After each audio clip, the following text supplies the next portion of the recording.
தற்போதைய அண்மை செய்தி. வேலூர் மாவட்டத்தில் இருசக்கர வாகனத்தில் செல்போன் பேசியபடி வந்த நபரை போலீசார் தடுத்து நிறுத்தியதால் இருவருக்கும் இடையே வாக்குவாதம் ஏற்பட்டது. இது தொடர்பான அண்மை செய்தியை பார்த்துக் கொண்டிருக்கிறோம். இது குறித்தான கூடுதல் தகவல்களை தருவதற்காக நமது செய்தியாளர் ஜான்சன் இணைப்பில் இருக்கிறார். ஜான்சன், வணக்கம். உங்க விரிவான தகவல்களை சொல்லுங்க.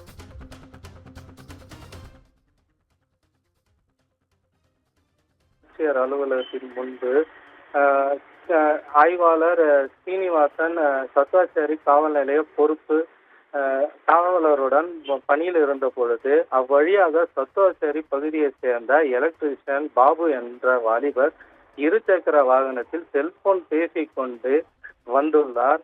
இதனை கண்ட ஆய்வாளர் சீனிவாசன் இருசக்கர வாகனத்தை மடக்கி நிறுத்தி இருசக்கர வாகனத்தை விட்டு கீழே இறங்குமாறு கூறியுள்ளார்.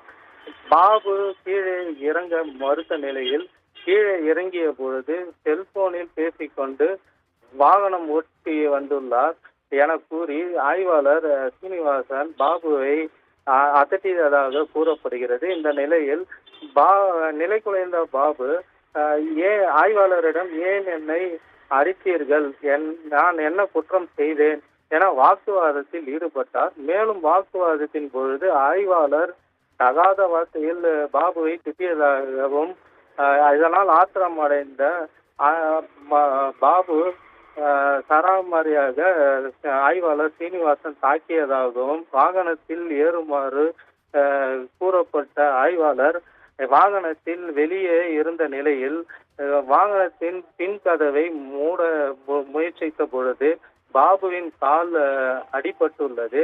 இதனால் பரபரப்பு காணப்பட்டது. மேலும் செல்போன் பேசி வந்தவரை தீவிரவாதியாக மடக்கியதை போல் துடித்து அடித்ததால் தற்போது பரபரப்பு காணப்படுகிறது.